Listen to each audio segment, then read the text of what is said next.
Parlons du deuil animalier. C'est loin d'être un sujet facile, on le sait. C'est justement la raison pour laquelle nous voulons l'aborder. Le deuil animalier est un deuil mal compris, qui laisse un vide immense, beaucoup de solitude et souvent de la culpabilité. Ici, on adresse toutes ces émotions en plus de détailler le processus de fin de vie. De cette façon, vous pourrez mieux vous y préparer lorsque vous arriverez à la tombée du jour. Dans le premier épisode, nous nous sommes posé cette grande question. Quand est-ce que c'est le moment de dire au revoir? Mais au-delà du quand, il y a aussi le où et le comment. Aujourd'hui, nous allons nous pencher sur le déroulement d'une euthanasie à domicile. La semaine prochaine, nous allons voir l'expérience en clinique pour que vous puissiez mieux comprendre et comparer ces deux possibilités. Il est important de savoir que toutes les cliniques vétérinaires n'offrent pas le service d'euthanasie à domicile. Cependant, certaines le proposent et il existe également des vétérinaires dont la pratique est entièrement axée sur ce type d'accompagnement. C'est le cas de la Dr Natacha Barrette, qui intervient dans la région de Québec à travers son entreprise Mon Vet à la maison. Un service d'euthanasie à domicile, il faut moins voir ça comme un service d'urgence parce que c'est pas réaliste de penser qu'on va être toujours disponible comme ça dernière minute. Puis c'est plus axé sur quelque chose de prévisible. Les délais pour avoir un rendez-vous avec mon service varient énormément. Il arrive parfois que dans un délai de 24 heures, j'ai beaucoup de disponibilité. Ça donne comme ça. Puis dans d'autres périodes, je vais avoir des délais d'attente d'une semaine et même des fois plus longtemps. Jessica, qui nous a partagé l'histoire de son Jarvis dans le premier épisode, a justement eu recours au service d'euthanasie à domicile. On a appelé le vétérinaire, puis on a fait le choix d'avoir un vétérinaire à domicile, que c'était possible. C'était possible dans la même journée où on a appelé aussi. Fait que, ça a été extraordinaire, là, la clinique où on était. Fait qu'on a pu aller chercher les enfants à l'école. On a eu le temps de lui dire au revoir. Pour Jessica et sa famille, l'euthanasie à domicile correspondait mieux à leurs besoins, ainsi qu'à ceux de Jarvis. On voyait tellement pas bien, je me disais, il était même pas capable de changer de position. Je me disais, on ne pourra pas le mettre dans la voiture, se rendre à 10 minutes d'ici pour le rentrer dans une clinique. Déjà que les cliniques, lui, il tremblait comme une feuille quand il allait là parce que il savait que c'était pas agréable, les derniers examens qu'il avait eus.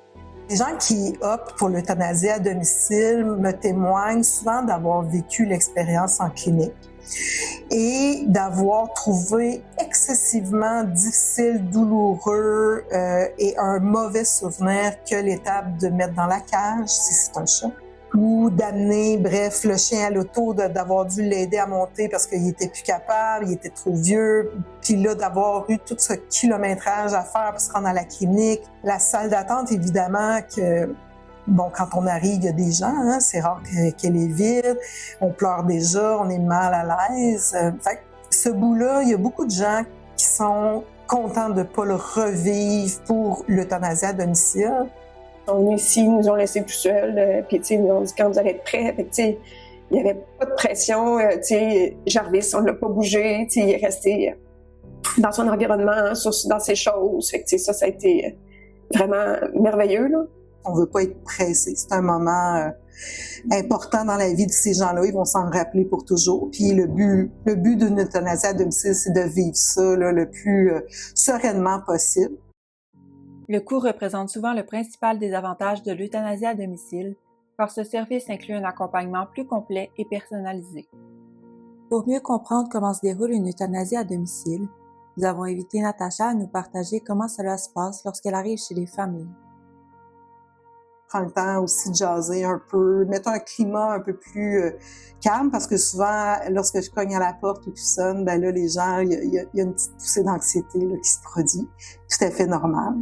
Prends le temps de préparer mon matériel et la procédure a lieu à l'endroit où la famille le désire. Souvent, ils pensent qu'ils doivent préparer un endroit spécifique pour moi, pour que je sois bien. C'est très généreux de leur part, mais je leur dis tout le temps, c'est où votre animal va être bien, c'est où que vous allez être bien, c'est ça qui compte.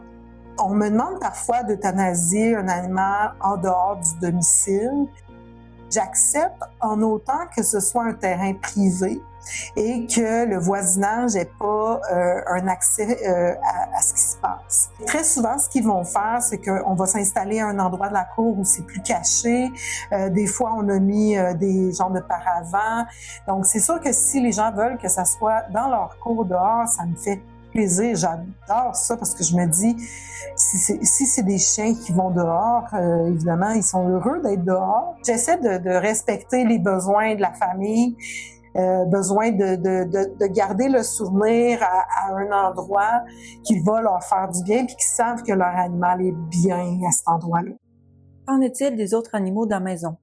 Peuvent-ils être présents eux aussi?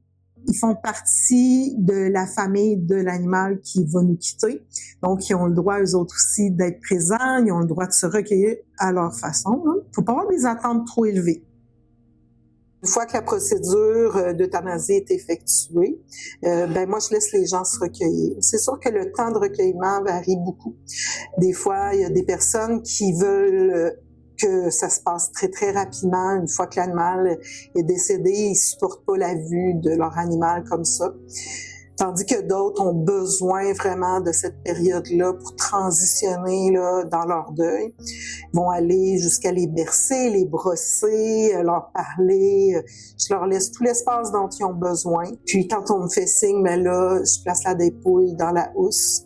J'utilise seulement les housses de tabac parce que je voulais quelque chose qui était aussi respectueux que le service que moi j'offrais. C'est une housse qui est conçue d'une façon où on peut faire des dessins ou écrire des petits mots gentils à son animal.